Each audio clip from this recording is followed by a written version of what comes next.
پہلی چیز جناب محمد رسول اللہ صلی اللہ علیہ وسلم نے ارشاد فرمایا شاب نشا فی عبادت اللہ. اللہ کے نبی صلی اللہ علیہ وسلم ارشاد فرماتے ہیں کہ کل قیامت کے دن جن 7 لوگوں کو عرش کا سایہ نصیب ہوگا، کل قیامت کے دن جن 7 لوگوں کو عرش کا سایہ نصیب ہوگا، ان 7 لوگوں میں وہ نوجوان بھی ہوگا کہ جنہوں نے اللہ تعالیٰ کی عبادت میں، اللہ تعالیٰ کی اطاعت میں، سماج اور ملت کی خدمت میں اپنی زندگی بتائی ہوگی. بسم اللہ الرحمن الرحیم وبہ نستعین. اما بعد، حضرات بڑے سکون کے ساتھ آپ حضرات اجلاس کو سماعت کر رہے ہیں. ہم سے قبل ہمارے دوست مولانا مظہر الحق قاسمی صاحب نے اپنی بات رکھی قرآن و حدیث کے حوالے سے، اور پھر جناب جمشید جوہر صاحب نے بالیقین جوہر بکھیر کر رکھ دیا.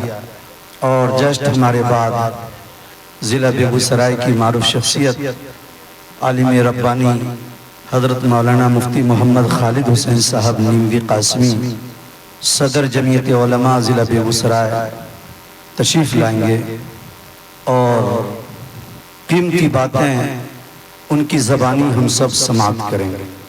میں اس وقت صرف آپ حضرات کے بیچ کڑیوں کو جوڑنے کے لیے کھڑا ہوں.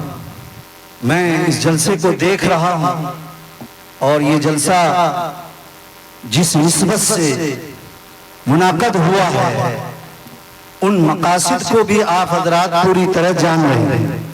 میں مبارکباد پیش کرتا ہوں مولانا باغ اور مولانا باغ سے قریب کی بستیوں کے نوجوانوں کو، جنہوں نے خانہ خدا کی تعمیر اور ترقی کے لیے سچ مچ یہ ثابت کر دیا کہ اٹھ باندھ کمر کیوں ڈرتا ہے، پھر دیکھ خدا کیا کرتا ہے.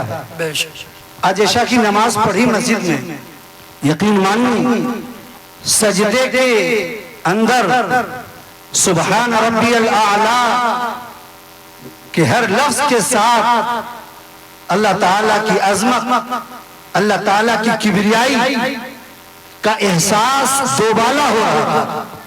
اور عجب کیفیت محسوس ہو رہی تھی کہ اللہ تعالیٰ نے یہاں کے نوجوانوں کو دین کا جو جذبہ عطا فرمایا اور دین سے جو محبت اور عقیدت پیدا کی. دعا ہے اللہ تعالیٰ اس عقیدت، اس محبت، اس لگاؤ، اس تعلق کو زندگی کے آخری سانس تک قائم رکھے. آمین. اس وقت مختصر سے وقت میں اصل گفتگو تو حضرت مولانا مفتی محمد خالد حسین صاحب نیموی قاسمی دامت برکاتہم کی ہوگی. میں چلتے چلتے صرف 2 باتیں اپنے نوجوان ساتھیوں سے عرض کر کے رخصت ہو جاؤں گا.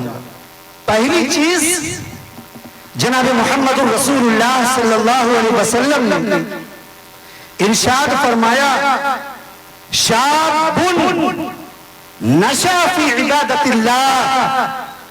اللہ کے نبی صلی اللہ علیہ وسلم ارشاد فرماتے ہیں کہ کل قیامت کے دن جن 7 لوگوں کو عرش کا سایہ نصیب ہوگا، کل قیامت کے دن جن 7 لوگوں کو عرش کا سایہ نصیب ہوگا، ان 7 لوگوں میں وہ نوجوان بھی ہوگا کہ جنہوں نے اللہ تعالیٰ کی عبادت میں، اللہ تعالیٰ کی اطاعت میں، سماج اور ملت کی خدمت میں اپنی زندگی بتائی ہوگی.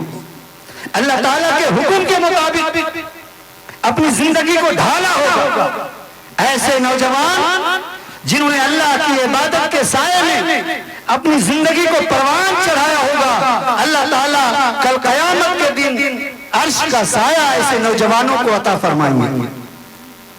نبی کریم صلی اللہ علیہ وسلم نے فرمایا شاب نشأ فی عبادت اللہ، ایسے نوجوان جنہوں نے اللہ کی عبادت میں اپنی زندگی بتائی ہو۔ میں خاص طور پر ایسے نوجوانوں سے دو باتیں کہہ کے رخصت ہونا چاہتا ہوں۔ پہلی چیز یہ ہے اس مجمع میں میں یہ جاننا چاہوں گا کہ مولانا باغ کے کتنے نوجوان ہیں؟ ذرا ہاتھ اٹھائیں۔ مولانا باغ کے نوجوان اللہ تعالیٰ قبول فرمائے، اور جہاں تک میری آواز جا رہی ہو وہ سب بھی غور سے سنیں۔ ایسے نوجوانوں کے لیے دو باتیں۔ پہلی چیز کہ جس خانے خدا کی تعمیر آپ جنون صادق سچے جذبے کے ساتھ کر رہے ہیں، اور سچ مچ میں آپ اصحاب کہف کا رول ادا کر رہے ہیں،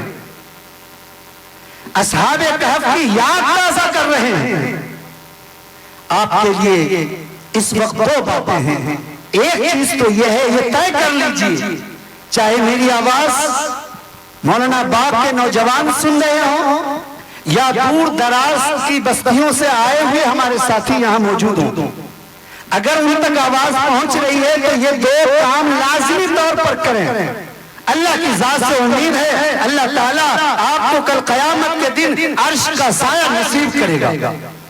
پہلی چیز یہ ہے کہ اللہ کی گھر کو آباد کرنے کی فکر کریں۔ جس گھر کو آپ خون پسینے سے تعمیر کر رہے ہیں، 24 گھنٹے کی محنت اور 24 گھنٹے کی فکر کے ساتھ، جد و جہد کے ساتھ اپنی انا کو، اپنے آپ کو مٹا کر اللہ کی گھر تعمیر کر رہے ہیں، آپ کی ذمہ داری ہے آپ آخری سانس تک اللہ کے اس گھر کو آباد کرنے والے بن جائیں۔ یعنی آپ 5 وقت کے نمازی بن جائیں، اللہ تعالیٰ آپ کے بگڑے ہوئے کام بنا دیں گے۔ اور میں بتاؤں آپ کو کل قیامت کے دن سب سے بڑا مرحلہ وہ ہوگا کہ جب پل صراط سے گزرنا ہوگا، اگر آپ کی زندگی میں نماز ہوگی تو نماز آپ کے لیے مددگار ثابت ہوگی اور آپ خیر و عافیت کے ساتھ پل صراط سے گزر جائیں گے۔ تو بنیادی طور پر ایک چیز یہ لازم پکڑ لینا ہے کہ انشاءاللہ ابھی سے، آج سے اور ابھی سے 5 وقت کی نماز کا پابند بن جانا ہے، ہر حال میں، ہر حال میں، حالات چاہے جیسے ہوں۔ یاد رکھیے کہ مسلمانوں کے ساتھ حالات کبھی یکساں نہیں رہے ہیں، کلمہ طیبہ پڑھنے والوں کے ساتھ حالات کبھی سازگار نہیں رہے ہیں، حالات ہمیشہ اتار چڑھاؤ کے ساتھ آتے رہے، اور ایمان والا اسی مختلف حالات کے ساتھ زندگی جیتا رہا۔ نور خدا ہے، کفر کی حرکت کے خندزن، پھوکوں سے یہ چراغ بجھایا نہ جائے۔ انشاءاللہ یہ حالات کے تھپیرے جو اس وقت ہمارے اور آپ کے ساتھ ہیں، یہ حالات طوفانوں کی طرح آئیں گے اور چلے جائیں گے۔ آپ کو ان حالات میں پھسلنا نہیں ہے، آپ کو ان حالات میں گمراہ نہیں ہونا، آپ کو ان حالات میں اپنے دین، اپنے ایمان اور اپنے عقیدے پر مضبوطی کے ساتھ قائم رہ کے دکھانا، جیسا کہ اصحاب کہف نے ہر حال میں اپنے دین پر، اپنے ایمان پر اور اپنے عقیدے پر قائم رہ کر دکھایا۔ جب ان نوجوانوں نے، اصحاب کہف نے اپنے دین اور اپنے ایمان اور اپنے عقائد پر جم کر دکھایا تو اللہ تعالیٰ نے قیامت تک کے لیے ان کو مثال بنا دیا۔ یقین مانیں، آپ جب جمیں گے تب اللہ کی مدد آئے گی، اور پھر اللہ تعالیٰ آپ کو بھی ملت کے لیے، امت کے لیے اور آنے والی نسل کے لیے مثال اور یادگار بنا دیں گے۔ آپ جم کر دکھائیں۔ تو بنیادی طور پر اس بات کو لازم پکڑ لیں کہ ہم سبوں کو انشاءاللہ 5 وقت کی نماز پابندی اور جماعت کے ساتھ پڑھوں انشاءاللہ۔ انشاءاللہ بڑے ہلکے سے انشاءاللہ۔ اللہ تعالیٰ قبول فرمائے۔ اللہ تعالیٰ اس عزم اس ارادے پر استقامت عطا فرمائے۔ اور دوسری چیز یہ عرض کرنا چاہتا ہوں کہ اللہ تعالیٰ کے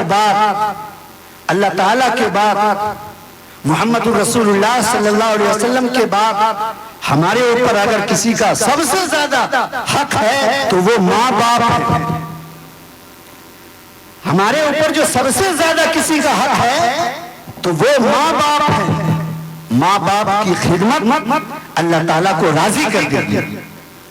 ماں باپ کی خدمت، ماں باپ کی سیوا، ان کی دیکھ ریکھ، ان کی فکر مندی اللہ تعالیٰ کو راضی کر دے گی۔ جناب محمد رسول اللہ صلی اللہ علیہ وسلم نے ارشاد فرمایا رضا الرب فی رضا الوالدین، سخط الرب فی سخط الوالدین۔ اللہ کے نبی ارشاد فرماتے ہیں کہ اللہ تعالیٰ کی رضامندی، اللہ تعالیٰ کی خوشنودی ماں باپ کی رضامندی میں ہے، ماں باپ کی خوشنودی میں ہے۔ اگر کوئی نوجوان یہ چاہتا ہے کہ اللہ اس سے راضی ہو جائے تو وہ ماں باپ کو دنیا میں راضی رکھے۔ اگر کوئی نوجوان، کوئی مسلمان، کوئی ایمان والا یہ چاہتا ہے کہ اللہ تعالیٰ اس سے خوش ہو جائے تو یاد رکھو مسلمانوں، دنیا میں اپنے ماں باپ کو خوش رکھنا سیکھیں۔ اور جناب محمد رسول اللہ صلی اللہ علیہ وسلم نے یہ بھی ارشاد فرمایا سخط ربی فی سخط الوالدین، اللہ تعالیٰ کی ناراضگی ماں باپ کی ناراضگی میں ہے۔ اگر ماں باپ دنیا میں ہم سے ناراض ہیں تو یاد رکھو مسلمانوں اللہ بھی ناراض ہوگا۔ ایک صحابی جناب محمد رسول اللہ صلی اللہ علیہ وسلم کے پاس تشریف لے گئے اور ماں باپ کی شکایت کی رسول اللہ سے، ماں باپ کی رسول اللہ سے شکایت کی کہ وہ ایسے کرتے ہیں، وہ ایسے کرتے ہیں، وہ ایسے کرتے ہیں۔ رسول اللہ صلی اللہ علیہ وسلم نے کہا کہ ماں باپ کا تمہارے اوپر حق ہے، تم اور تمہارے پاس جتنی چیزیں ہیں وہ سب تمہارے ماں باپ کی ملکیت ہے۔ تمہاری ذمہ داری ہے کہ تم ماں باپ کی خدمت کرو، ماں باپ کی فکر کرو۔ صحابی نے کہا کہ اگرچہ وہ ظلم کریں، رسول اللہ صلی اللہ علیہ وسلم نے 3 بار مرتبہ فرمایا وَإِن ظَلَمَا وَإِن ظَلَمَا وَإِن ظَلَمَا، اگرچہ وہ ظلم کریں، اگرچہ وہ ظلم کریں، اگرچہ وہ ظلم کریں۔